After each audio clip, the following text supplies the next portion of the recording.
There's a complaint filed before the Ombudsman against Secretary Ted Herbosa over his alleged close ties with a pharmaceutical company, and the complaint concerns possible backdoor influence that no other bidder can enjoy except for that one pharma.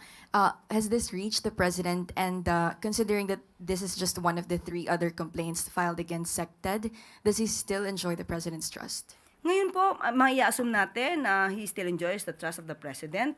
Tingnan po natin kung ito po'y na-receive na po ng Ombudsman at hayaan po natin ang Ombudsman na mag-imbestiga po dito.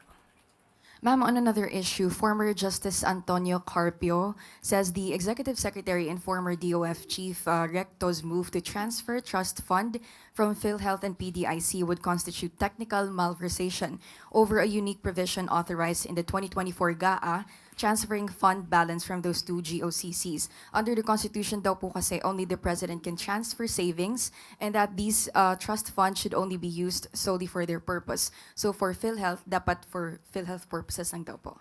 Nabanggit naman din po ni Justice Carpio ang patungkol sa provision na ito mula sa GAA 2024. At yun lamang po ay sinunod ng DOF at to sweep the idle funds from the GOCCs. Ito naman po ay bago po ito naganap.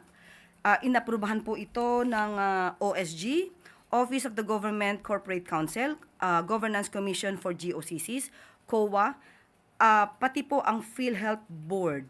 So, sumunod lamang po ang DOF sa pinag-uutos ng, na naaayon po in line with the GAA 2024.